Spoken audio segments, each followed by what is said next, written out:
안녕하세요. 법무법인 리엔 이재현 변호사입니다. 주택임대차 보호법은 임차인의 주거 안정을 보호하기 위한 법률이기에 당연히 임차인을 보호하는 제도를 마련해 두고 있는데요. 오늘은 그중 대항력과 우선 변제권에 대해 살펴보도록 하겠습니다. 아무래도 이 쟁점들이 주택임대차 보호법의 여러 규정 중 임차인에게 가장 중요한 내용이 아닐까 합니다. 본래 채권은 당사자 사이의 약정에 불과한 것이기 때문에 약정 당사자가 아닌 제3자에 대해서는 해당 채권의 효력을 주장할 수 없는 것이 원칙입니다. 임대차 계약도 목적물의 사용에 대해서 임대인과 임차인 사이에 체결되는 채권이기 때문에 법적 성질상 원칙적으로는 제3자에 대한 대항력 같은 것은 인정되기가 어렵죠. 주택임대차보호법은 임차인 보호를 위해 주택의 인도와 전입신고라는 대항 요건을 갖춘 경우에는 대항력을 인정해주고 있는데요.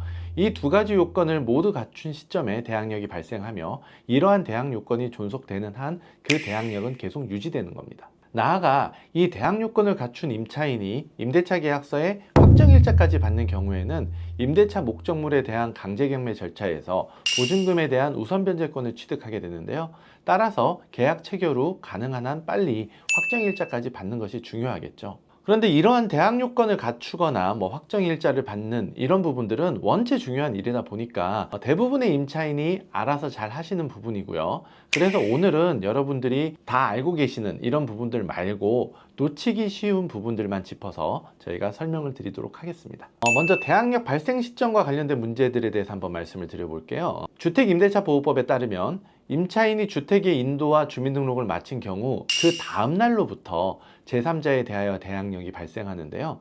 이는 주택의 인도나 주민등록이라는 공시방법이 원칙적인 공시방법인 등기에 비해서는 좀 극히 불완전한 공시방법인 점을 고려해서 양자의 공시방법이 경합하는 경우에는 등기를 우선시키기 위한 취지입니다. 따라서 극단적인 경우 임차인이 주택에 입주하고 주민등록 마치고 확정일자까지 받았다 하더라도 그날 임대인이 근저당권 설정 등기를 마치게 되면 임차인은 자기도 몰랐던 그 근저당권보다 후순위의 대항력과 우선 변제권을 갖게 되는 거죠. 그래서 저는 이런 경우에 대비해서 두 가지 팁을 드리는데요. 그 첫 번째가 가급적이면 보증금 지급을 오후에 하시라는 겁니다. 왜냐하면 오후에 등기부등본을 발급받으면 오전에 신청된 등기 내역도 표시가 되거든요. 그렇기 때문에 오전에 만약에 신청되어 있는 근저당권 설정 등기가 있으면 우리는 그걸 확인하고 나보다 앞서는 근저당권이 있는지 없는지를 정확히 알고서 잔금을 지급할 수 있기 때문에 내 안정성을 더욱더 확보할 수 있기 때문이죠.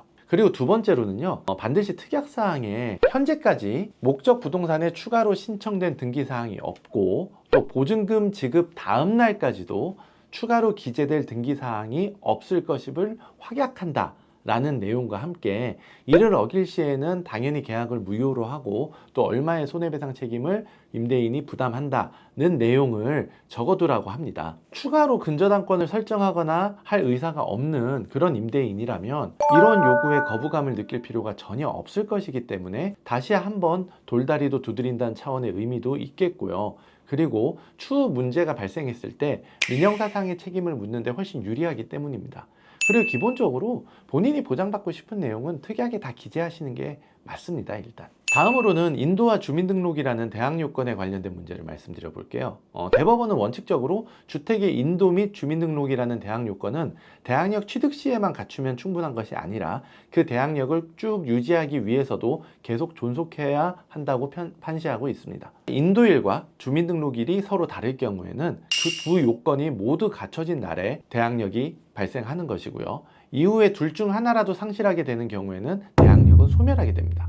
그러니 일단 대항력을 발생시키기 위해 인도와 주민등록이라는 요건을 모두 갖추는 게 중요하고요. 이후에도 그 두 가지를 잘 유지하셔야 하는 겁니다. 다만 여기도 예외는 있습니다. 먼저 주민등록이라는 대항 요건은 임차인 본인뿐 아니라 그 배우자나 자녀 등 가족의 주민등록을 포함하기 때문에 임차인이 가족과 함께 주택에 대한 점유를 계속하면서 가족의 주민등록은 그대로 둔 채로 임차인만 어떤 특정 사정상 주민등록을 일시적으로 다른 곳으로 옮긴 경우에는 대항력을 상실하지 않습니다.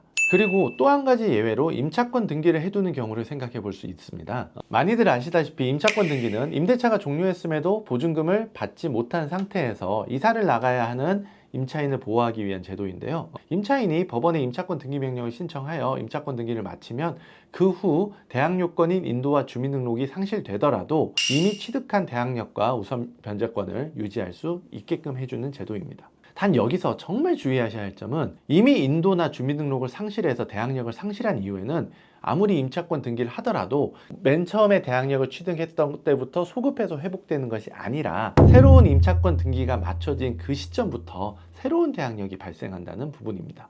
많은 분들이 임차권 등기를 할지 말지 계속 고민하다가 자신한테 어떤 특정한 사정이 생겨서 이사를 나가게 되고 그 이후에 뒤늦게 임차권 등기를 하시겠다고 오시는 경우들이 상당히 있는데요. 그 경우에는 기존의 대항력을 상실한 시기와 임차권 등기 사이에 새로운 이해관계인이 나타났다. 이런 경우에는 내 대항력이 후순위로 밀릴 수 있다는 점을 명심하셔야 합니다. 그렇기 때문에 임차권 등기를 해두기 전에는 절대 주택을 인도하시거나 주민등록을 옮기지 않으시는 게 좋겠죠. 끝으로 주택임대차보호법 제3조 사항은 임대인으로부터 주택을 양수한 자는 임대인의 지위를 승계한 것으로 본다고 정하고 있는데요. 그 결과 임대차 보증금 반환 채무가 기존의 임대인에서 양수인에게로 이전되게 됩니다. 따라서 임차인은 주택의 새로운 소유자인 양수인에게 임대차 보증금 반환을 구할 수 있는 거죠. 임차인이 임대인의 지위 승계를 원치 않는 경우도 있을 수 있잖아요. 그런 경우에는 주택 양도사실 안대로부터 상당한 기간 내에 이의를 제기함으로써 승계되는 임대차 관계의 구속력으로부터 벗어날 수 있고요. 그 경우에는 기존 임대인의 임대차 보증금 반환 채무는 소멸하지 않게 됩니다. 그리고 이와 변론으로 임차인이 법인인 경우에는 임대인의 지위 승계에 관한 주택임대차보호법 규정이 애초부터 적용되지 않는다는 점도 주의하시면 좋겠네요. 지금까지 법무법인위원 이재은 변호사였습니다.